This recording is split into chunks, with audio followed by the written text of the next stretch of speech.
Today on the Daily Scoop podcast from the Scoop News Group, the Marine Corps mandates a basic AI training course for all troops. And former CISA nominee Sean Plankey is named the U.S. CEO of a defense startup. It's Monday, May 18th, 2026. Welcome to the Daily Scoop podcast, where you'll hear the latest news and trends facing government leaders. I'm the host of the Daily Scoop podcast, Billy Mitchell. Thanks so much for joining me. And now let's dive into the day's top headlines.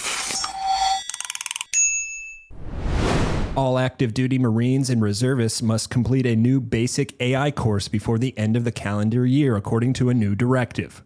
The announcement comes amid a broader push by the Marine Corps and the Defense Department writ large to accelerate the adoption of artificial intelligence capabilities for warfighting and back office functions. One of the strategic goals outlined in the Corps' AI implementation plan released last year is to develop an AI-competent workforce. Marine Corps officials wrote in the new directive, which was approved by Lieutenant General Benjamin Watson, Deputy Commandant for Training and Education, that, quote, emerging and disruptive technologies offer the potential for Marines to gain a decision advantage, but also create the possibility of an adversary exploiting these technologies more effectively.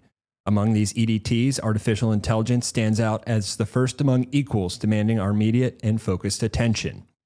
The Corps is now implementing a broad educational framework with a goal of ensuring that AI-trained Marines are supported by informed peers and leaders across the service.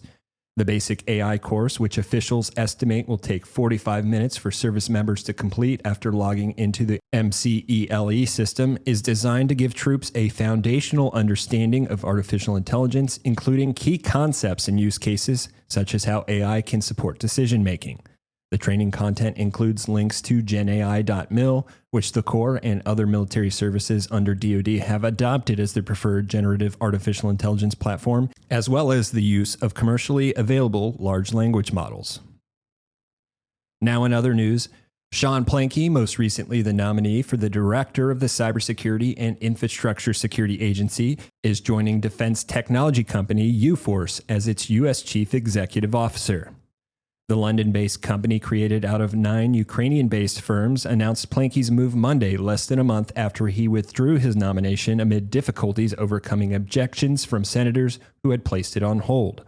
Plankey's a cyber veteran of the first Trump administration, but also had been serving as senior advisor to the Coast Guard at the Homeland Security Department, retiring from the Coast Guard this year. UFORCE makes combat drones for air, land, and sea and plans to have its first U.S.-made unmanned surface vessels hitting the water by this summer. The startup reportedly brought its valuation to $1 billion earlier this year. Plankey said in a statement, quote, the United States and its allies are looking for defense technology partners that can move quickly, innovate continuously, and deliver systems already proven across theaters of combat. UFORCE is uniquely positioned to meet that demand, and we will do that by manufacturing these capabilities in America, unquote. CISA has gone without a permanent director for the entirety of the second Trump administration, and the president has yet to put forward a nominee for the position since Plankey's withdrawal last month. For more news at the intersection of the federal government and technology, make sure to visit fedscoop.com. Thanks so much for tuning in to another episode of the Daily Scoop podcast, available on all podcast platforms. If you've already rated the podcast on your platform of choice, thanks so much. High ratings and good reviews of the show help more people to find it. The Daily Scoop podcast is a production of the Scoop News Group in Washington, D.C. Adam Butler and Carlin Fisher help put the show together, and the entire Scoop News Group team contributes. We'll be back tomorrow with more top headlines. Until then, I'm your host, as always, Billy Mitchell. Thanks so much for listening.